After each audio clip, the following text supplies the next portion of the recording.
안녕하세요. 저는 민서연이라고 합니다. 결혼 10년 차 5살 아들을 둔 평범한 주부였어요. 남편 준호 씨와는 연애 2년 끝에 결혼했고 큰 싸움이나 문제 없이 다른 부부들처럼 그럭저럭 잘 살아왔다고 생각했습니다. 믿기 힘든 일이었지만 제게 실제로 일어난 일이에요. 제 이야기를 들어주시겠어요? 그날도 평소와 다를 것 없는 평범한 저녁이었어요. 저녁 식사를 준비하고 있는데 거실에서 TV를 보던 남편이 갑자기 제 휴대폰을 들고 들어왔습니다. 남편의 얼굴이 굳어 있었어요. 손에 든 제 휴대폰 화면에는 문자 메시지가 떠 있었습니다. 김민식 씨와의 일을 남편에게 직접 말하세요. 안 그러면 제가 알리겠습니다. 모르는 번호에서 온 문자였어요. 저는 그 순간 너무 당황스러웠습니다.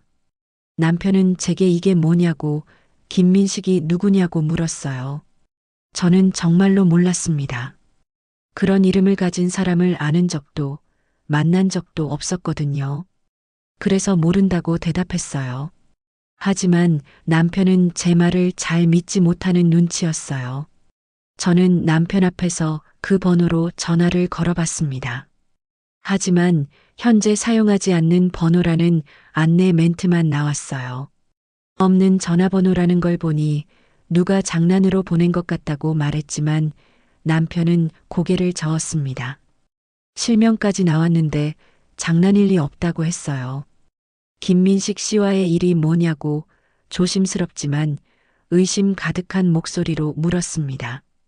저는 정말 모른다고 그런 사람 처음 들어본다고 설명했어요. 남편은 더 이상 묻지 않았지만 표정이 변했습니다. 그날 밤부터 남편의 태도가 조금씩 달라졌어요. 처음에는 크게 티를 내지 않았습니다. 다만 저를 보는 눈빛이 예전과 달랐어요. 뭔가 확인하려는 듯한 조심스러우면서도 의심하는 시선이었습니다. 다음 날 남편은 제 휴대폰을 한번 보자고 했어요. 불편했지만 숨길 게 없었기 때문에 보여줬습니다. 남편은 통화 기록과 문자 메시지를 천천히 확인했어요. 이 번호는 누구냐고, 왜 자주 통화했냐고 물었습니다. 아이 학원 선생님이라고, 동네 친구라고 차근차근 설명했어요.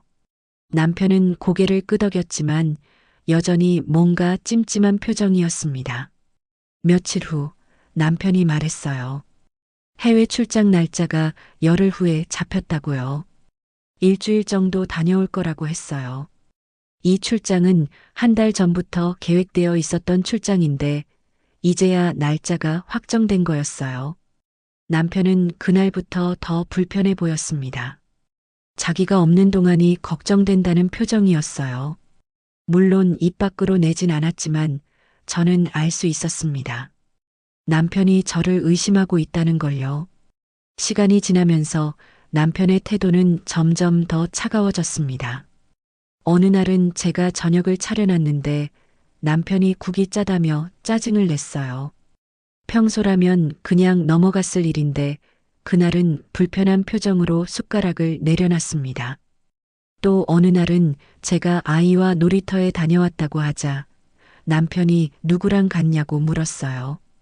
혼자 갔다고 했더니 혼자서 뭐하러 갔냐는 식으로 물었습니다. 아이랑 놀아주려고 간 거라고 설명했지만 남편은 고개만 끄덕이고 더 이상 말하지 않았어요. 설마 했는데 나중에 보니 아이한테 아까 놀이터에 가서 뭐 했는지 누구랑 다녀왔는지 슬쩍 묻더라고요. 밤에 잠자리에서도 남편은 저에게서 조금 멀리 누웠어요. 예전에는 붙어서 잤는데 말이에요. 예전처럼 자연스럽게 대화하지 못했습니다. 남편은 제게 말을 걸 때도 조심스러워 보였고 평소보다 현저히 말 거는 횟수도 줄었습니다. 저도 눈치가 보여서 먼저 말을 걸기가 어려웠어요. 어느 날 저녁 제가 휴대폰을 보고 있는데 남편이 누구랑 연락하냐고 물었습니다. 그냥 뉴스 보고 있다고 했더니 남편이 화면을 힐끗 보더니 돌아섰어요. 작은 일에도 예민해져 있었습니다. 제가 외출하고 오면 어디 갔다 왔냐고 물었고 휴대폰이 울리면 누구냐고 확인했어요. 친구랑 통화를 하고 나면 무슨 얘기했냐고 물었습니다. 저는 점점 숨이 막혔어요. 아무것도 하지 않았는데 모든 행동이 의심받는 것 같았습니다.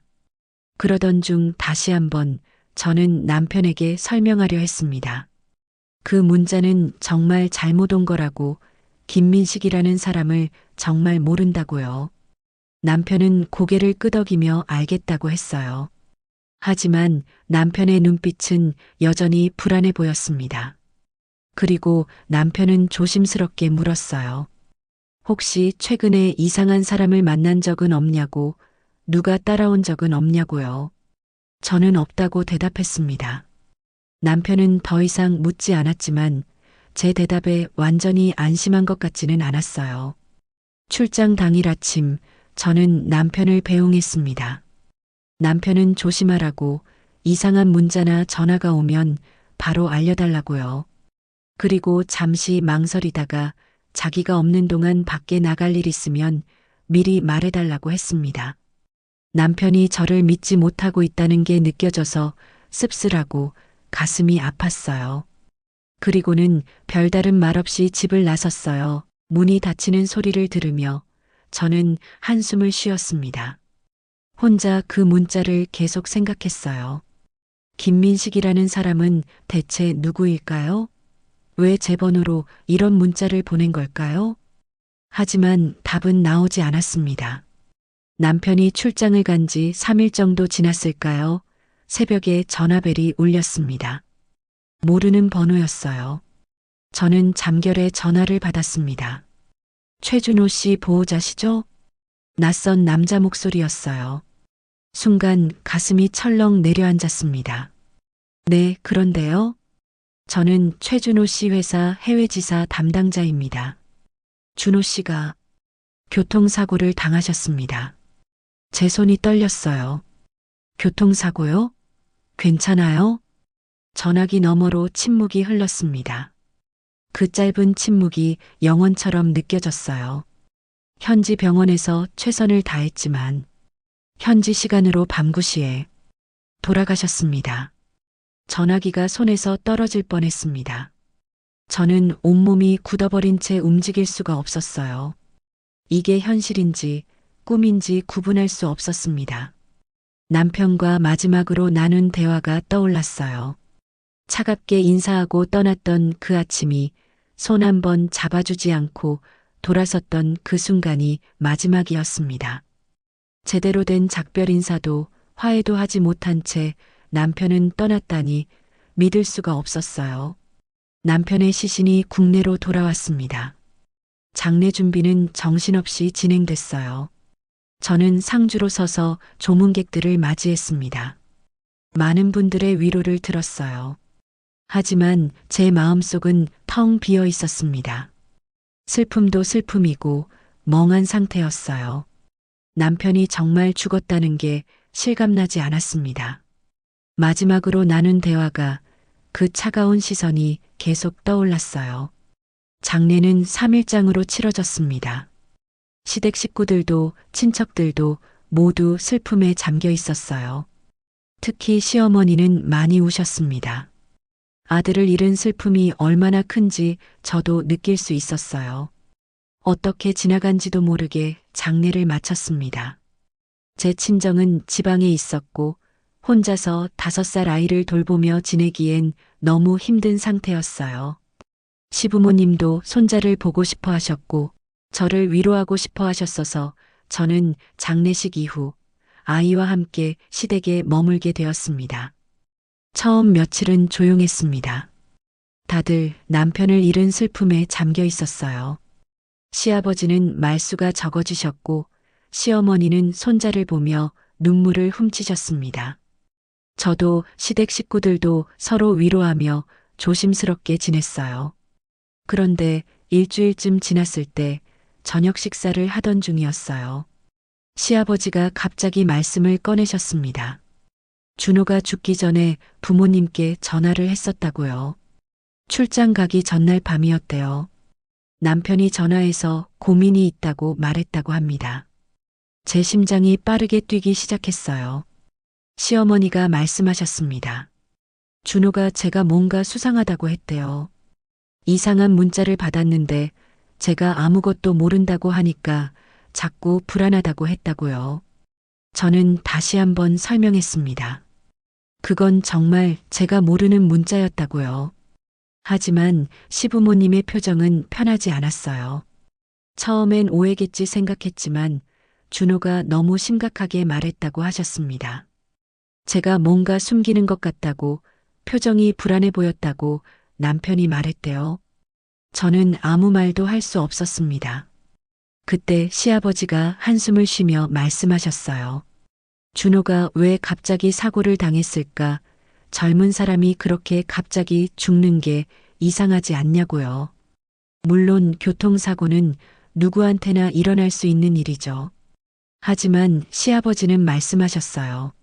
준호가 그때 스트레스를 많이 받았을 거고 그게 집중력을 떨어뜨렸을 수도 있다고요. 시어머니도 고개를 끄덕이며 말씀하셨습니다. 준호가 그 문자 때문에 얼마나 고민했을까라고요. 제 가슴이 답답했습니다.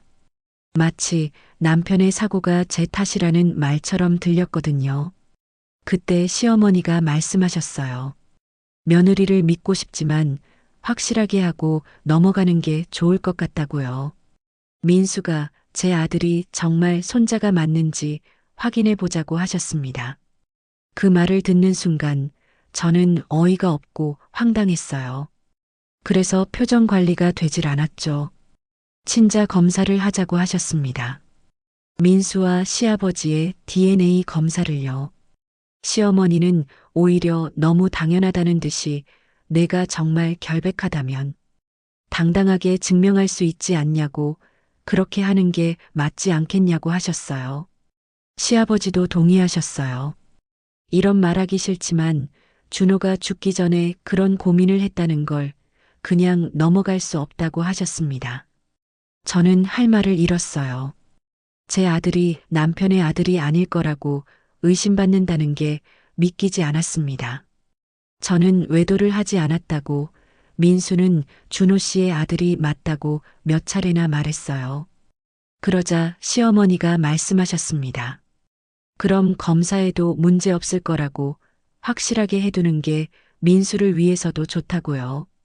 저는 거부하고 싶었습니다. 하지만 거부하면 정말로 뭔가 숨긴 게 있는 것처럼 보일 게 뻔했어요. 시댁 식구들의 시선이 더 차가워질 것 같았습니다. 결국 저는 알겠다고, 검사하겠다고 말했어요. 시어머니는 만족스러운 표정을 지으셨습니다. 잘 생각했다고, 며느리가 떳떳하면 아무 문제 없을 거라고 하셨어요. 며칠 후 우리는 병원에 갔습니다.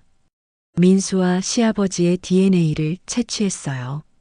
아이는 무슨 일인지 몰라 순순히 따랐습니다. 면봉으로 입안을 닦는 게 간지럽다며 웃기까지 했어요. 검사 결과는 일주일 후에 나온다고 했습니다. 시어머니는 예전처럼 편하게 대하지 않으셨습니다. 말을 할 때도 조심스러워 보였고 저를 보는 눈빛이 예전과 달랐어요. 시아버지도 마찬가지였습니다. 식사 시간에도 저와 눈을 잘 마주치지 않으셨어요. 저는 당당했지만 이 분위기들이 답답했어요. 빨리 검사 결과가 나와서 사실이 밝혀졌으면 좋겠다고 생각했어요. 하지만 모두의 불편한 시선을 받다 보니 위축되기도 했어요. 난 분명 결백한데 혹시 친자가 아니라고 한다면 어쩌나 싶은 이상한 생각도 드는 거예요. 정말 불편하고 힘든 시간을 보냈어요. 일주일이 지나고 병원에서 연락이 왔습니다. 우리는 다시 병원으로 갔어요. 시아버지, 시어머니, 그리고 저. 셋이서 진료실에 들어갔습니다. 의사가 결과지를 꺼냈어요. 시아버지가 먼저 결과지를 받아드셨습니다. 그리고 그 얼굴이 굳어졌어요. 시어머니가 결과지를 가져가 보셨습니다. 그리고 저를 쳐다보셨어요. 저는 결과지를 빼앗듯 가져와 봤어요. 유전자 일치도 0% 유전적 친족 관계가 아닙니다. 말도 안 돼. 저는 크게 소리쳤어요. 시어머니가 저를 똑바로 쳐다보며 물으셨어요. 이게 뭐냐고요? 저는 모르겠다고 이건 잘못된 거라고 말했습니다. 하지만 시아버지는 검사가 잘못됐겠냐고 그럴 리가 없다고 하셨어요. 저는 그저 결과지를 붙들고 멍하니 서 있었습니다. 말도 안 됐어요. 저는 외도를 하지 않았습니다. 민수는 분명 준호 씨의 아들이었어요. 그런데 왜 이런 결과가 나온 걸까요? 시어머니의 눈빛이 차갑게 변했습니다. 저를 증오하는 듯한 표정을 지으시면서 민수가 내 손자가 아니라는 거냐고 물으셨어요. 저는 아니라고 뭔가 잘못된 거라고 소리쳤습니다. 하지만 아무도 제 말을 믿지 않았습니다. 결과지는 명확했으니까요. 민수는 시아버지의 친손자가 아니었습니다. 병원에서 돌아오는 차 안은 무거운 침묵으로 가득했습니다. 시아버지가 운전을 하셨고 시어머니는 조수석에, 저는 뒷좌석에 앉아 있었어요. 아무도 말을 하지 않았습니다. 저는 가방 속에 든 결과지를 계속 만지작거렸어요. 손에 땀이 났습니다. 시댁에 도착했을 때 시어머니가 먼저 차에서 내리셨어요. 문을 세게 닫으시는 소리가 났습니다. 저는 천천히 차에서 내렸습니다. 집 안으로 들어가자 시아버지는 아무 말 없이 안방으로 들어가셨어요. 시어머니는 거실 소파에 앉으셨습니다. 저는 제 방으로 들어갔습니다. 방문을 닫고 저는 가방에서 결과지를 꺼내 다시 봤어요. 유전자가 일치하지 않는다니 아무리 봐도 이해할 수 없었습니다. 저는 외도를 하지 않았어요. 민수는 분명히 준호 씨의 아들이었습니다. 그런데 왜 이런 결과가 나온 걸까요? 금방 저녁 시간이 돌아왔어요. 식사 시간이 정말이지 고통스러웠어요. 시아버지와 시어머니는 저를 쳐다보지도 않으셨습니다. 말도 거의 하지 않으셨어요. 저는 밥을 먹는 척 했지만 목구멍으로 넘어가지 않았습니다. 너무 불편했어요. 그날 밤 저는 방에서 대화하시는 시어머니의 목소리가 의도치 않게 들렸습니다. 시어머니가 시아버지에게 말씀하시는 소리였고 문틈으로 새어나왔습니다. 우리 아들한테 어떻게 이럴 수가 있냐고, 집안 망신도 유분수라고 하셨어요. 준호는 죽었는데 저 여자는, 이라는 말도 들렸습니다. 더 이상 듣고 싶지 않았습니다. 저는 방으로 들어가 이불을 뒤집어 쓰고 귀를 막았어요. 다음 날부터 시댁에서의 생활은 더 힘들어졌습니다. 시아버지는 저를 완전히 피하셨어요. 제가 거실에 있으면 방으로 들어가시고 제가 주방에 있으면 거실로 가셨습니다. 시어머니는 더 노골적이었어요. 친척 한 분이 집에 오셨을 때 시어머니가 하시는 말을 들었습니다. 제가 주방에서 설거지를 하고 있을 때였어요. 아이가 손자도 아니라고 검사 결과가 나왔다고 하셨습니다. 우리 준호가 얼마나 속상했을까, 그것 때문에 스트레스 받아서 사고가 난 거 아니냐고 말씀하셨어요. 저는 설거지하던 손을 멈췄습니다. 그리고 시어머니는 이어서 말씀하셨어요. 이제 어떻게 해야 하나, 저 사람을 여기 둘 수도 없다고요. 제 가슴이 철렁 내려앉았어요. 그날 오후 민수가 시아버지에게 놀아달라고 갔습니다. 예전 같았으면 시아버지가 아이를 안아주고 같이 놀아주셨을 거예요. 하지만 그날은 달랐습니다. 시아버지는 아이를 쳐다보지도 않으시고 할 일이 있으니 혼자 놀라고 하셨어요. 민수가 시무룩한 표정으로 돌아섰어요. 아이가 이번엔 시어머니에게 갔습니다. 할머니한테 같이 놀자고 했지만 시어머니도 시큰둥하게 엄마한테 가 있으라고 하셨습니다. 민수는 제게 왔습니다. 아이의 눈에 눈물이 글썽였어요. 다들 자기랑 왜 안 놀아주냐고 물었습니다.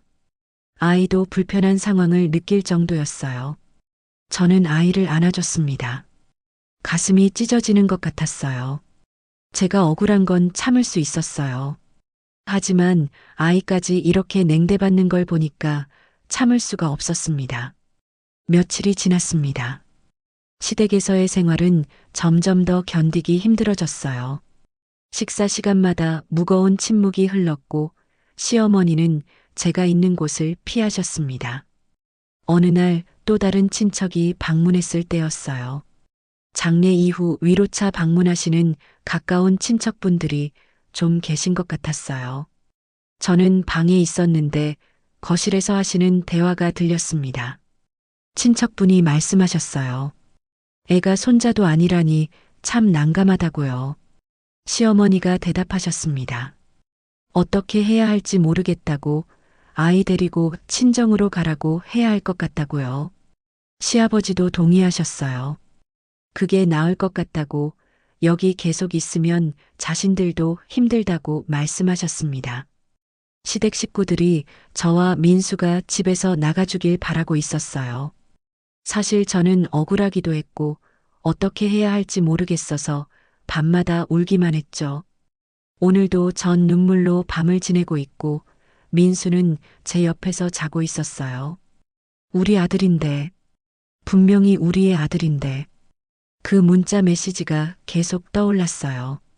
김민식 씨와의 일을 남편에게 직접 말하라는 그 문자. 그게 모든 것의 시작이었습니다. 대체 누가 왜 그런 문자를 보낸 걸까요? 저는 점점 지쳐갔어요. 시댁 식구들의 차가운 시선, 민수까지 냉대받는 모습, 그리고 집에서 나가라는 무언의 압박. 저는 매일 밤 생각했습니다. 이대로 나가야 하나? 이대로 외도녀라는 누명을 쓰고 쫓겨나야 하나? 아니었어요. 그럴 수 없었습니다. 그러던 어느 날 저는 결심했습니다.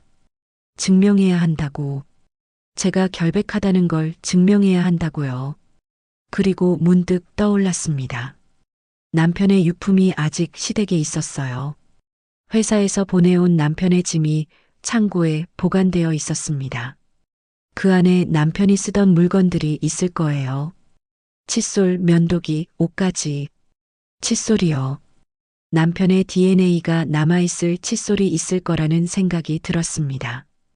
다음 날 저는 시댁 식구들이 외출한 틈을 타서 창고로 갔어요. 남편의 짐이 담긴 박스를 열었습니다. 손이 떨렸어요. 옷까지, 서류, 그리고 세면도구가 들어있는 파우치가 보였습니다. 파우치를 열자 남편이 쓰던 칫솔이 있었어요. 저는 조심스럽게 칫솔을 꺼내 비닐봉지에 담았습니다. 그리고 다시 박스를 정리해서 제자리에 놓았어요. 방으로 돌아와서 저는 칫솔을 서랍 깊숙이 숨겼습니다. 그날 밤 저는 인터넷으로 유전자 검사를 할 수 있는 병원을 찾아봤어요. 시댁과 먼 곳에 있는 병원으로 예약했습니다. 며칠 후에 민수를 데리고 가기로 했어요. 이걸로 다시 검사할 거예요. 민수와 준호 씨의 DNA로요. 저는 결백했습니다. 그리고 그걸 증명할 겁니다. 이 집을 나가기 전에 제가 정말로 외도하지 않았다는 걸 밝히고 나갈 거예요. 며칠 후 저는 민수를 데리고 외출 준비를 했습니다. 시어머니에게 말씀드렸어요. 아이가 감기 기운이 있어서 병원에 데려간다고요. 시어머니는 고개만 끄덕이셨습니다. 예전 같았으면 걱정하시며 이것저것 물어보셨을 텐데 그날은 그냥 조심해서 다녀오라는 말씀만 하셨어요. 저는 민수의 손을 잡고 집을 나섰습니다. 시댁에서 1시간 정도 떨어진 유전자 확인이 가능한 병원으로 갔어요. 혹시 모를 일이 있을까봐 시댁 근처 병원은 피했습니다. 병원에 도착해서 저는 접수를 했습니다. 유전자 검사를 하러 왔다고 말했어요. 담당 의사를 만나 상황을 간단히 설명했습니다. 남편이 돌아가셨고 친자 확인이 필요하다고 했어요. 남편의 칫솔을 가져왔다고 말씀드렸습니다. 의사는 이해한다며 고개를 끄덕였어요. 민수의 입안을 면봉으로 채취했습니다. 그리고 남편의 칫솔을 건넸습니다. 의사는 조심스럽게 받아서 검사 의뢰를 했어요. 일주일 후에 결과가 나온다고 했습니다.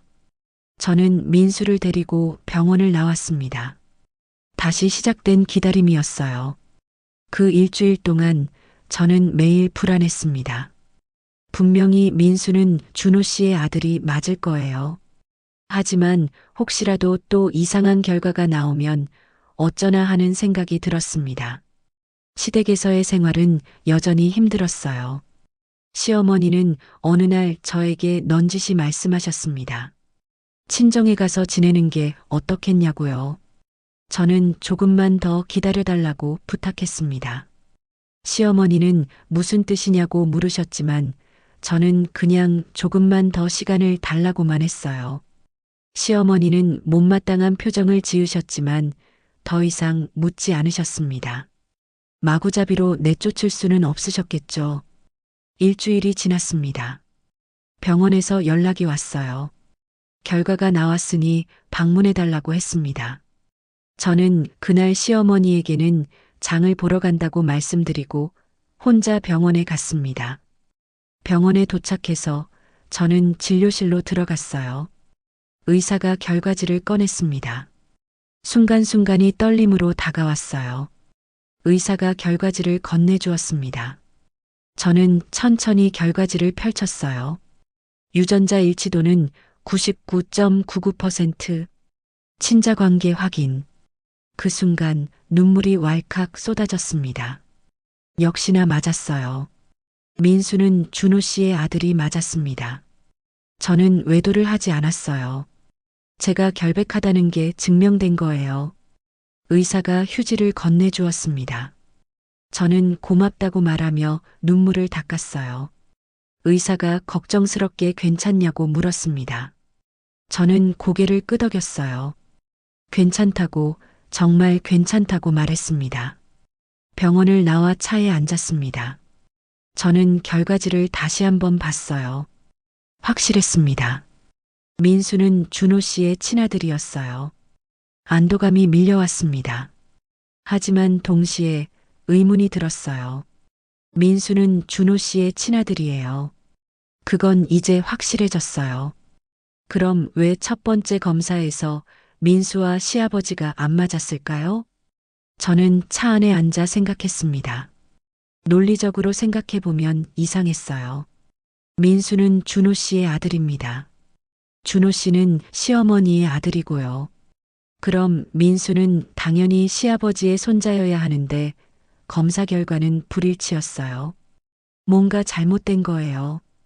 병원 검사가 잘못됐을까요? 아니면 다른 이유가 있을까요?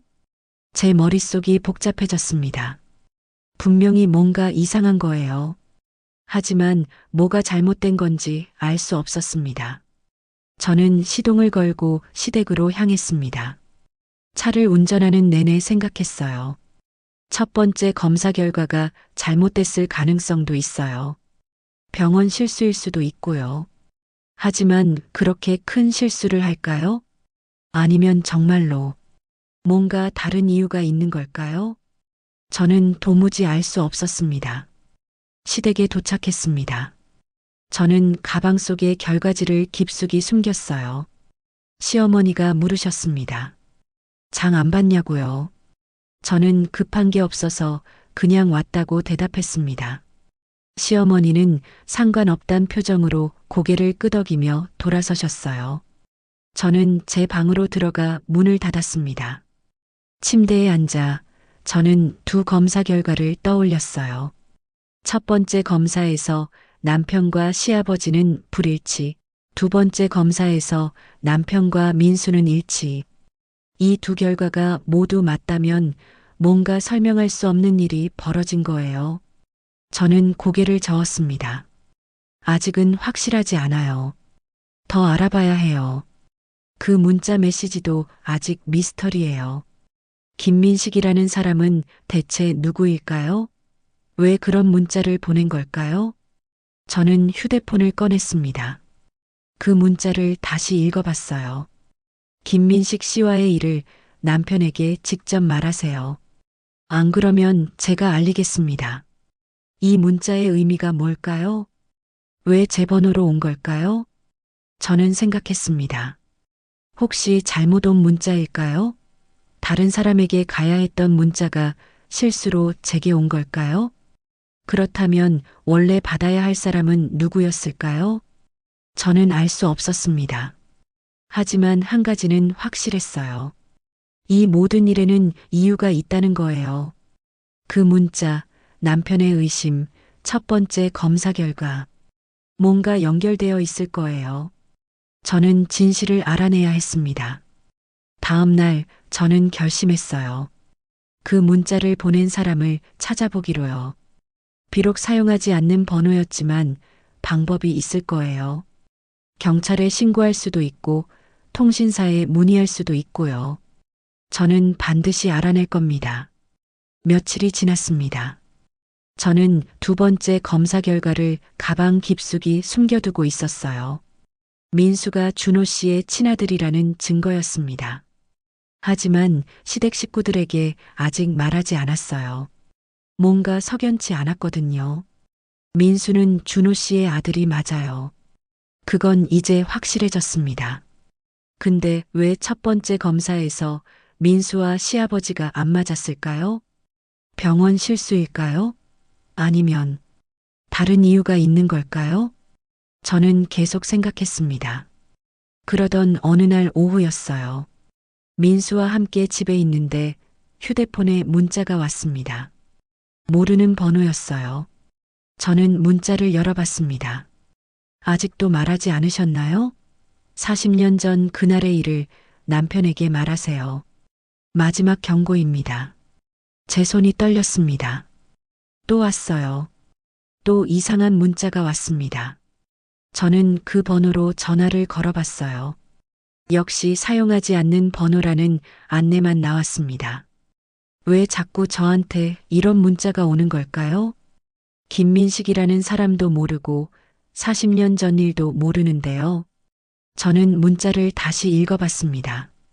40년 전 그날의 일을 남편에게 말하세요.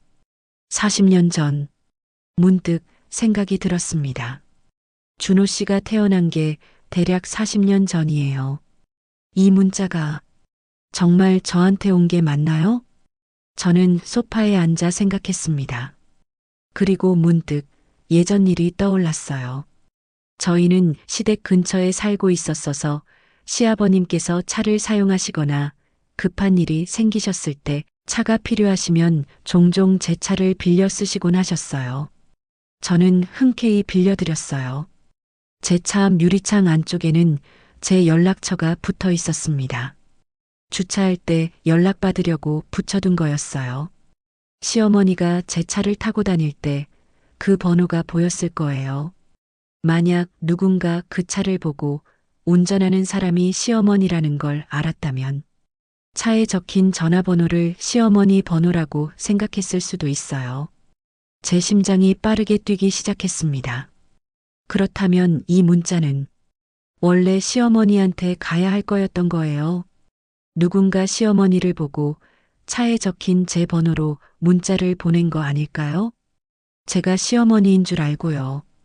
저는 다시 문자를 읽어봤습니다. 김민식 씨와의 일을 남편에게 직접 말하세요. 김민식 씨와의 일이 시어머니의 일이었던 거예요. 40년 전 그날의 일을 남편에게 말하세요. 40년 전 준호 씨가 태어난 시기예요. 남편에게 말하라는 것, 시아버지에게 말하라는 것 같아요. 그렇다면 모든 것이 연결되기 시작했습니다. 시어머니가 40년 전에 김민식이라는 사람과 그리고 준호 씨가 태어났고 그럼 혹시 준호 씨가? 저는 숨을 깊게 들이마셨습니다. 준호 씨가 시아버지의 친아들이 아닐 수도 있어요. 그래서 첫 번째 검사에서 민수와 시아버지가 안 맞았던 거고요. 민수는 준호 씨의 아들이고 준호 씨는 시어머니의 아들이지만 시아버지의 아들은 아니었던 거예요. 모든 퍼즐이 맞춰졌습니다. 저는 소파에서 일어나 방 안을 걸어 다녔어요. 누군가 시어머니의 과거를 알고 있었어요. 그리고 그걸 시아버지에게 알리겠다고 협박하려 했던 거죠. 하지만 제 차를 타고 다니던 시어머니를 보고 차에 적힌 제 번호를 시어머니 번호라고 착각한 거예요. 그래서 문자가 저한테 왔고 남편이 그걸 보고 제가 외도했다고 오해한 거예요. 남편은 끝까지 진실을 모르고 죽었을 거예요. 자기가 시아버지의 친아들이 아니라는 걸요. 저는 창문 밖을 바라봤습니다. 아직 추측일 뿐이에요. 확실한 증거가 필요했습니다. 그날 밤 저는 잠을 이루지 못했습니다. 계속 생각했어요. 어떻게 해야 할까? 이 진실을 어떻게 밝혀야 할까? 시어머니에게 직접 물어볼 수는 없었어요. 인정하지 않을 게 뻔했으니까요. 그럼 어떻게 해야 할까요? 밤새 생각하고 아침이 되어 저는 결심했습니다. 시부모님의 유전자 검사를 제안해야겠다고요. 준호 씨의 DNA와 시어머니, 시아버지의 DNA를 검사하는 거예요. 그럼 확실해질 거예요. 준호 씨가 시어머니의 친아들인지 시아버지의 친아들인지요. 하지만 어떻게 제안해야 할까요? 시어머니는 반대할 게 뻔했어요. 혹시 자기도 알고 있다면 더더욱 반대할 거고요. 저는 계획을 세웠습니다. 먼저 제가 결백하다는 걸 증명해야 해요. 민수가 준호 씨의 친아들이라는 검사 결과를 보여주는 거죠. 그럼 시댁 식구들이 혼란스러워 할 거예요. 왜 첫 번째 검사는 안 맞았는지 궁금해 할 거고요. 그때 제가 말하는 거예요. 확실하게 하기 위해 시부모님도 검사해 보자고요. 시아버지도 궁금해 할 테니까 동의하실 거예요. 그럼 시어머니는 거부하기 어려울 거예요. 저는 두 번째 검사 결과지를 가방에서 꺼냈습니다. 이제 때가 됐어요. 진실을 밝힐 시간이었습니다. 저는 거실로 나갔습니다. 시아버지와 시어머니가 TV를 보고 계셨어요. 저는 깊게 숨을 들이마셨습니다. 아버님, 어머님, 말씀드릴 게 있어요. 두 분이 저를 쳐다보셨습니다. 저는 가방에서 결과지를 꺼냈어요. 민수와 준호 씨의 유전자 검사 결과입니다. 시아버지의 얼굴이 굳어졌습니다. 시어머니도 긴장한 표정이었어요. 저는 결과지를 테이블 위에 놓았습니다. 민수는 준호 씨의 친아들이 맞습니다. 시아버지께서 결과지를 집어들었어요. 천천히 읽어 내려가셨습니다. 친자 관계 확인? 친자가 맞다는 거네. 하시며 놀라셨어요. 시어머니도 옆에서 결과지를 보셨어요. 두 분 모두 말이 없이 놀란 표정이셨어요. 그럼 첫 번째 검사는 뭐였어? 하고 시아버지가 먼저 입을 여셨어요. 시어머니도 고개를 끄덕이며 그러게 병원이 실수한 건가? 첫 번째 검사가 잘못된 거야? 하고 물으셨습니다. 저도 그 결과가 이상해서 다시 검사해 봤어요. 민수는 분명히 준호 씨의 아들이에요. 제가 외도하지 않았다는 증거이기도 하고요. 라며 침착하게 대답했습니다. 시아버지가 결과지를 다시 봤어요. 그래. 이게 맞다면 첫 번째 검사가 잘못된 거겠네. 그때 시어머니가 갑자기 말씀하셨습니다. 근데 이게 정말 준호 거야? 저는 시어머니를 쳐다봤어요. 시어머니가 계속 말씀하셨습니다. 내가 어떻게 준호 DNA를 구했어? 준호는 이미 죽었는데. 준호 씨 유품에서 칫솔을 찾았어요. 칫솔? 시어머니의 목소리가 높아졌어요. 그게 진짜 준호 거라는 보장이 어딨어? 내가 다른 사람 칫솔 가져온 거 아냐? 저는 놀랐습니다. 이런 반응을 예상하지 못했거든요. 어머님, 제가 왜 그런 짓을... 병원도 우리가 갔던 병원이 아니네. 내가 마음대로 고른 거잖아. 이런 걸로 어떻게 믿어? 시어머니가 결과지를 테이블에 던지듯 내려놓으셨어요. 믿을 수 없어. 하고 고개를 돌리셨습니다. 저는 깊게 숨을 들이마셨습니다. 시어머니의 반응이 이상했어요. 너무 과하신 것 같아서 저는 다시 한번 마음을 가다듬고 침착하게 말했습니다. 그렇게 말씀하시니 드리는 말씀인데, 그럼 어머님, 아버님께서 직접 검사하시면 되겠어요. 시어머니의 얼굴이 굳어졌습니다. 시부모님과 준호 씨의 친자 확인을 하면 더 확실하겠네요. 제가 가져온 게 정말 준호 씨 거였는지도 확인되고요. 그게 무슨... 시어머니가 말문이 막힌 듯 보였어요. 저는 억울하게 의심받았어요. 어머님은 제 검사 결과를 못 믿으신다고 하셨잖아요. 저는 시어머니를 똑바로 쳐다봤습니다. 그럼 어머님, 아버님이 직접 하시면 조작할 수도 없고 확실하죠. 왜 반대하세요? 시어머니의 목소리가 떨렸어요. 준호는 내 아들이야. 왜 그런 검사를 해야 해? 하며 짜증스러운 말투로 말씀하셨어요. 저는 준호 씨가 두 분의 친아들이 맞다면 검사를 거절하실 이유가 없다고 생각한다고 강경하게 말씀드렸습니다. 시아버지가 고개를 끄덕이셨습니다. 며느리 말이 맞네. 우리가 직접 하면 확실하잖아. 하시면서 시어머니를 쳐다보셨습니다. 이어 왜 그렇게 반대해? 확인만 하면 되는 건데. 하며 궁금하다는 표정을 지으셨어요. 시어머니가 당황한 표정이었어요. 이럴 필요 없어. 준호는 우리 아들이야. 당연한 걸 왜 검사해? 그럼 검사해도 문제 없겠네. 시아버지가 단호하게 말씀하셨습니다. 확실히 하자. 첫 번째 검사가 왜 그렇게 나왔는지도 알아야 하고. 시어머니는 더 이상 할 말이 없는 듯 보였어요. 반대하면 할수록 더 수상해 보일 뿐이겠죠. 시어머니는 한숨을 쉬시더니 하고 싶은 대로 하라고 대답하셨어요. 하지만 그 목소리에는 분노가 섞여 있었습니다. 며칠 후 시아버지, 시어머니, 그리고 저 셋이서 병원에 갔어요. 준호 씨의 칫솔을 가져갔습니다. 그리고 시아버지와 시어머니의 DNA를 채취했어요. 시어머니는 내내 불편한 표정이었습니다. 의사가 시어머니의 입안을 면봉으로 닦을 때도 시어머니는 인상을 찌푸리셨어요. 매 순간 잔뜩 화가 난 표정이셨습니다. 검사가 끝나고 의사가 말했습니다. 일주일 후에 결과 나옵니다. 그렇게 우리는 병원을 나와 집으로 향했어요. 이번에도 역시나 집으로 돌아가는 차 안은 조용했어요. 아무도 말을 하지 않았습니다. 그날부터 일주일 동안 시댁 분위기는 이상했습니다. 안 그래도 불편했었는데 한층 더 해졌어요. 그중 시어머니의 태도가 눈에 띄게 변했어요. 정말 예민해지셨습니다. 작은 일에도 짜증을 내시고 식사도 제대로 안 하셨어요. 밤에 혼자 거실에 앉아 계신 모습도 자주 봤습니다. 뭔가 생각에 잠긴 듯한 표정이었어요. 확실한 건 저를 피하려고 하셨어요.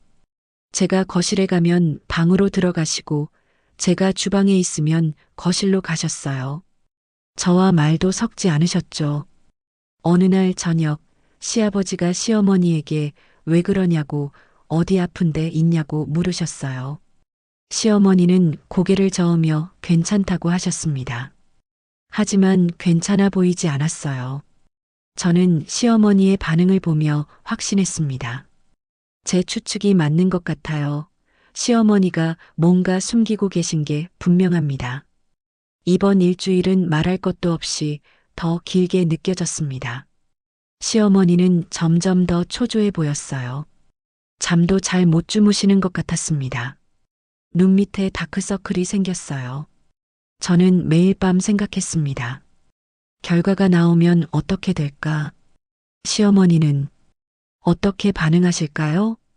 드디어 일주일이 지났고 병원에서 결과가 나왔으니 방문해달라고 연락이 왔습니다. 저는 시댁 식구들에게 말씀드렸고 다음 날 우리는 다시 병원으로 향했습니다. 병원으로 가는 차 안은 무거운 침묵으로 가득했습니다. 시아버지가 운전을 하셨고 시어머니는 조수석에, 저는 뒷좌석에 앉아 있었어요. 아무도 말하지 않았습니다. 운전을 하시는 시아버님을 제외한 어머님과 저는 각자 창밖만 바라보고 있었어요. 곧 모든 진실이 밝혀질 거예요. 어떤 결과가 나왔을지 너무 궁금하기도 하고 초조하기도 했어요. 시어머니를 슬쩍 쳐다봤습니다. 얼굴이 창백했어요. 손을 꼭 쥐고 계셨습니다. 시아버지는 담담한 표정으로 운전하고 계셨어요. 병원에 도착했습니다. 우리는 차에서 내려 병원 안으로 들어갔어요. 진료실 앞에서 잠시 기다렸습니다. 시어머니는 의자에 앉아 계속 손을 만지작거리셨어요. 제가 짐작하는 바가 있어서 그런지 더 불안해 보이셨어요. 곧 우리 차례가 됐습니다. 진료실 문을 열고 들어갔어요. 의사가 우리를 맞이했습니다. 앉으세요. 세 사람 모두 앉았습니다. 의사가 서류를 꺼냈어요. 검사 결과지였습니다. 제 심장이 빠르게 뛰었습니다. 의사가 말했습니다. 2건의 검사 결과가 나왔습니다. 시아버지가 고개를 끄덕이셨어요. 의사가 첫 번째 결과지를 꺼냈습니다. 먼저 최준호님과 임성희님의 검사 결과입니다. 임성희는 저희 시어머님 성함이에요. 유전자가 99.99% 일치하시네요. 친자 관계 확인입니다. 시어머니가 결과지를 봤습니다.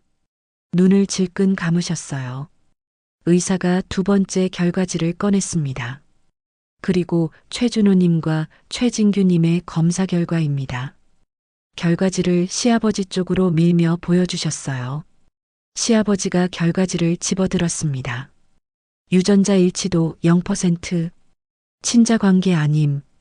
시아버지의 손이 멈췄습니다. 결과지를 다시 보셨어요. 천천히 한 글자 한 글자 다시 읽어보시는 것 같았습니다. 이게 무슨... 시아버지의 목소리가 떨렸습니다. 결과지를 들고 있던 손이 부들부들 흔들리고 있었어요. 결과지가 바닥으로 떨어질 뻔했습니다. 시아버지가 의사를 쳐다봤어요. 이게 맞습니까? 검사가 잘못된 거 아닙니까? 의사가 고개를 저었습니다. 결과는 정확합니다. 시아버지가 시어머니를 쳐다봤습니다. 시어머니는 고개를 숙이고 있었어요. 어깨가 떨리고 있었습니다. 여보, 시아버지의 목소리가 갈라졌습니다. 이게 무슨 일이야? 시어머니의 입술이 떨렸지만 아무 말도 나오지 않았어요. 의사가 조심스럽게 말했습니다. 가족 문제인 것 같으니 천천히 이야기 나누시는 게 좋을 것 같습니다. 우리는 진료실을 나왔습니다. 병원 복도를 걸어 주차장으로 향했어요. 시아버지와 시어머니의 발걸음이 너무도 무거워 보였어요. 아무 말도 하지 않은 채 시아버지와 시어머니, 저 모두 따로따로 걷고 있었어요. 차에 탔습니다. 시아버지는 시동을 걸지 않으셨어요. 그냥 핸들을 붙잡고 앉아 계셨습니다. 한참 후에 시아버지가 입을 열었습니다. 설명해. 시어머니는 고개를 숙인 채 울고 있었어요. 설명하라고. 시아버지의 목소리가 높아졌습니다.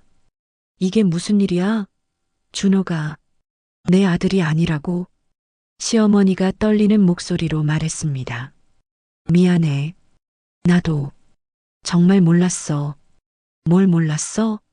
대체 무슨 말이야? 시어머니가 눈물을 닦았어요. 결혼하고 얼마 안 됐을 때, 그때 목소리가 끊겼습니다.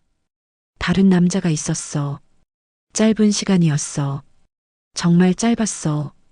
시아버지가 핸들을 세게 쳤습니다. 그래서 준호가 나도 몰랐어. 시어머니가 소리쳤습니다. 임신 시기가 애매했어. 당신 아이라고 생각했어. 40년 동안 정말 당신 아이라고 생각했어. 시아버지는 아무 말도 하지 않았습니다. 저는 뒷좌석에서 조용히 앉아 있었어요. 시어머니가 계속 울며 말했습니다. 준호가 그 사람 아이일 줄은 정말 몰랐어. 그때 제가 조심스럽게 말했습니다. 어머님, 준호 씨가 말했던 그 문자 기억하세요? 시어머니가 저를 쳐다봤어요. 자세한 내용은 몰라. 준호가 그냥 문자가 왔다고 이상하다고만 했어. 의심이 간다고. 문자 내용을 다 이야기하지는 않았다. 라고 말씀하셨어요. 그래서 제가 다 말씀드렸어요. 제 휴대폰으로 왔던 문자에 김민식이라는 이름을 이야기했었고, 최근에 문자가 또 왔었는데 40년 전 이야기를 했다고. 시어머니의 얼굴이 창백해졌습니다. 그 문자는 원래 어머님께 가야 할 거였어요. 누군가 어머님의 과거를 알고 있었던 거예요. 시아버지도 황당스러운 표정으로 저를 쳐다봤습니다. 저는 계속 말했어요. 아마 어머님이 제 차를 빌려 타셨을 때 누군가 어머님을 봤을 거고 차에 적힌 내 전화번호를 어머님 번호라고 착각하고 문자를 보낸 거라고. 시어머니가 고개를 떨어뜨렸어요. 그래서 준호 씨가 제가 외도했다고 오해한 거라고. 아버님, 어머님 말씀하셨던 것처럼 그 일로 스트레스 받았을 거라고 떨리는 목소리로 다 말씀드렸어요. 더 명확하게 짚고 넘어가고 싶었어요. 그래서 첫 번째 검사에서 민수와 시아버지가 안 맞았던 이유도 당연한 거였다고. 준호 씨가 아버님의 친아들이 아니어서 그런 거라고 이야기했어요. 시아버지는 핸들을 붙잡은 채 고개를 숙이고 계셨어요. 시어머니는 계속 울고 있었습니다. 저는 알 수 없는 감정에 사로잡혀 창밖만 바라보고 있었어요. 한참 동안 차 안은 싸늘한 공기만 흘렀어요. 시어머니의 훌쩍이시는 소리만 들렸죠. 한참 후에 시아버지가 시동을 걸었습니다. 아무 말 없이 차를 몰기 시작하셨습니다. 오늘로써 40년 동안 숨겨져 있던 비밀이 드러났어요. 시어머니가 제 검사를 그렇게 강하게 제안했던 이유를 이제 알았습니다. 본인도 몰랐으니 확신하셨겠죠. 그런데 검사 결과는 모든 것을 뒤집어 놓았습니다. 제 남편은 결국 끝까지 진실을 모르고 죽었어요. 자기가 시아버지의 친아들이 아니라는 걸요. 어쩌면 그게 다행일지도 모르겠습니다. 차가 시댁 앞에 섰습니다. 우리는 차에서 내렸어요. 집 안으로 들어갔지만 아무도 말하지 않았습니다. 시아버지는 곧장 안방으로 들어가셨어요. 문을 닫는 소리가 났습니다. 시어머니는 거실 소파에 주저앉았어요. 얼굴을 손으로 가리고 울고 있었습니다. 저는 제 방으로 들어갔습니다. 집안은 완전히 얼어붙어 있었습니다. 진실이 밝혀진 후 충격과 시리에 빠지신 시아버지는 안방에서 나오지 않으셨어요. 며칠이 지났습니다. 시아버지와 시어머니는 서로 말을 하지 않으셨어요. 식사 시간에도 각자 따로 드셨습니다. 집안의 공기가 무거웠어요. 숨쉬기조차 답답했습니다. 그러던 어느 날 오후였습니다. 시어머니의 비명소리가 들렸어요. 저는 민수를 방에 두고 급히 안방으로 갔습니다. 시아버지가 바닥에 쓰러져 계셨어요. 시어머니가 시아버지를 흔들며 이름을 부르고 있었습니다. 저는 즉시 119에 전화를 걸었어요. 구급차가 왔고 시아버지를 병원으로 이송했습니다. 우리는 구급차를 따라 병원으로 갔어요. 응급실에서 한참을 기다렸습니다. 의사가 나와서 말했어요. 뇌졸중이라고요. 시어머니가 두 손으로 입을 막았어요. 의사는 계속 말했습니다. 생명에는 지장이 없지만 반신마비가 왔다고 오랜 재활과 간병이 필요하다고 했어요. 시어머니가 그 자리에 주저앉았습니다. 저는 멀찍이 서서 그 모습을 봤어요. 시아버지는 중환자실로 며칠 후 일반 병동으로 옮겨지셨어요. 침대에 누워 계신 시아버지를 봤어요. 한쪽 몸을 전혀 움직이지 못하셨습니다. 시어머니는 침대 옆에 앉아 계속 울고 있었어요. 저는 병원 복도에 서서 생각했습니다. 이제 정말 떠나야 한다고요. 시댁으로 돌아와서 저는 짐을 싸기 시작했습니다. 민수의 옷가지와 장난감을 챙겼어요. 제 물건들도 정리했습니다. 남편의 사진 몇 장을 가방에 넣었어요. 검사 결과지들도 보관용으로 챙겼습니다. 다음 날 시어머니가 병원에서 돌아오셨어요. 완전히 지쳐 보였습니다. 눈이 퉁퉁 부어 있었어요. 시어머니가 제 방문 앞에 섰다가 조심스럽게 문을 두드렸습니다. 저는 나갈 준비하는 걸 멈추고 문을 열었어요. 시어머니가 들어와도 되냐고 물었습니다. 저는 고개를 끄덕였어요. 시어머니가 방 안으로 들어왔습니다. 짐이 가득한 방을 보고 눈물이 흘렀어요. 시어머니가 울먹이며 미안하다고 말했습니다. 자기가 정말 잘못했다고, 저를 그렇게 몰아붙인 것도, 외도녀 취급한 것도 다 자기 잘못이라고 했어요. 시어머니가 제 손을 잡으려 했습니다. 저는 손을 뒤로 뺐어요. 시어머니가 말했습니다. 이제 시아버지 수발을 혼자 다 들어야 한다고, 재활도 시켜야 하고, 병원도 데려가야 하는데 혼자서는 너무 힘들다고요. 그리고 시어머니가 저를 쳐다보며 제발 도와줄 수 없냐고, 자기들이 잘못한 건 안다고 했습니다. 저는 시어머니를 똑바로 쳐다봤습니다. 그리고 말했어요. 저를 의심하고 몰아붙인 것에 대한 사과는 필요 없다고요. 어머님은 그냥 본인이 들킬까봐 두려웠던 거라고, 무의식적으로라도 그랬을 거라고 말했습니다. 시어머니가 고개를 저으며 자기는 정말 몰랐다고 했어요. 저는 말했습니다. 아버님 수발은 어머님이 하셔야 한다고요. 40년 동안 거짓말하신 대가라고 했습니다. 시어머니가 제 이름을 불렀습니다. 저는 계속 말했어요. 저는 그냥 이 집에서 나가겠다고, 당신들이 어떻게 사시든 이제 제 상관이 아니라고 했습니다. 시어머니가 제발이라고 하시면서 자기들이 잘못했다는 걸 안다고 했어요. 저는 말했습니다. 민수와 저는 새로운 시작을 할 거라고요. 어머님도 이제 책임지고 사셔야 한다고, 어머님이 만드신 일이니까 어머님이 감당하셔야 한다고 말했습니다. 시어머니는 더 이상 말하지 못하고 바닥에 주저앉았어요. 어깨가 떨리며 울고 계셨어요. 하지만 저는 민수의 손을 잡고 집을 나왔습니다. 짐을 들고 현관문을 열었어요. 시어머니가 쫓아나와 거실에 서 계셨습니다. 멀찍이서 저를 바라보고 있었어요. 완전히 무너진 모습이었습니다. 혼자서 시아버지 간병을 해야 하는 미래가 기다리고 있었어요. 재활치료, 병원 왕래, 집안일, 모든 것을 혼자 감당해야 했습니다. 저는 시어머니를 마지막으로 쳐다봤어요. 인사드렸습니다. 그리고 뒤돌아보지 않고 문을 닫았습니다. 민수와 함께 계단을 내려갔어요. 차에 짐을 실었습니다.